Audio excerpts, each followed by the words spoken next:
Your daily dose of inspiration, quick and bright.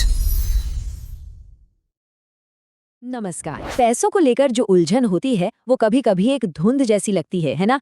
लेकिन इस धुंध को हटाकर साफ साफ देखने का यानी कि फाइनेंशियल क्लैरिटी तक पहुंचने का एक सीधा रास्ता है। और ये रास्ता एक बहुत ही आसान आदत से शुरू होता है, अपने रोज के खर्चों पर नजर रखने से।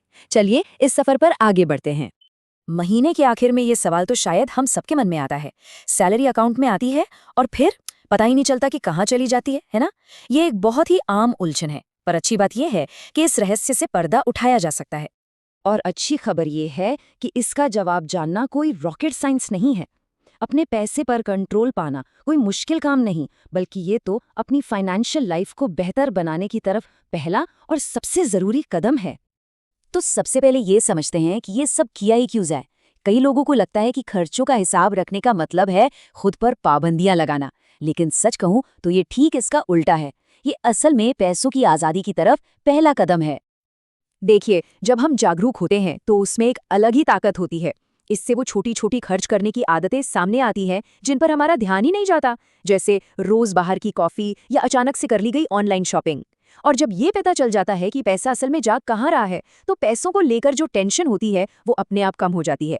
और फिर अपने लक्ष्यों तक पहुंचना ज्यादा आसान हो जाता है, चाहे वो कोई वेकेशन प्लान करना हो या कोई नई चीज सीखनी हो। ये बात मुझे बहुत सही लगती है। इसका मकसद ये सोचकर बुरा महसूस करना नहीं है कि पैसा कहाँ खर्च हो गया। नहीं, इसका मकसद है अपने आने वाले कल के लिए एक बेहतर प्लान बनाना, एक ऐसा भविष्य जो हम सच में चाहते हैं। ठीक है, तो अब ये तो समझ आ गया कि खर्चों को ट्रैक करना क्यों जरूरी है। अगला सवाल आता है, असल में करना क्या है। इसे ऐसे समझिए जैसे हम अपने पैसों के लिए एक मैप बना रहे हैं, ताकि पता चले कि वो किस रास्ते पर जा रहा है। सबसे जरूरी बात, इसे बिल्कुल भी मुश्किल समझने की जरूरत नहीं है। एक्सपेंस ट्रैकिंग या खर्चों पर नजर रखना कोई मुश्किल हिसाब किताब नहीं है। ये तो बस ध्यान देने और लिखने का एक सिंपल सा काम है। ये कोई एग्जाम नहीं है, ये तो बस खुद को जागरूक बनाने का एक टूल है। शुरुआत करने का सबसे आसान तरीका पता है क्या है? अपने सभी खर्चों को बस 2 मेन कैटेगरीज में बांट लेना। ऐसा करते ही सारा डेटा ऑर्गेनाइज हो जाता है और पहली बार एक साफ तस्वीर दिखनी शुरू होती है कि पैसा असल में जा कहाँ रहा है। तो ये 2 कैटेगरीज है, फिक्स्ड और वेरिएबल खर्चे। एक तरफ है फिक्स्ड खर्चे, जैसे घर का किराया, लोन की ईएमआई या कोई सब्सक्रिप्शन। ये वो खर्चे हैं जो हर महीने लगभग एक जैसे ही रहते हैं। दूसरी तरफ है वेरिएबल खर्चे, जैसे ग्रोसरी, बाहर खाना पीना, पेट्रोल वगैरह।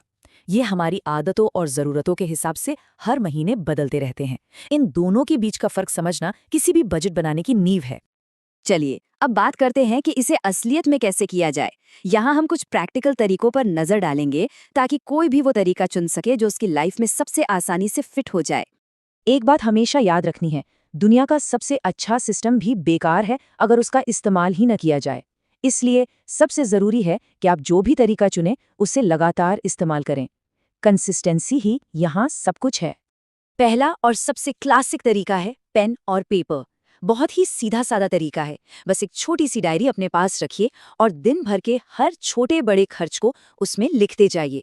जब हम खुद अपने हाथ से कुछ लिखते हैं ना, तो हम अपने खर्चों को लेकर और ज्यादा अलर्ट हो जाते हैं। दूसरा तरीका थोड़ा डिजिटल है, स्प्रेडशीट का इस्तेमाल।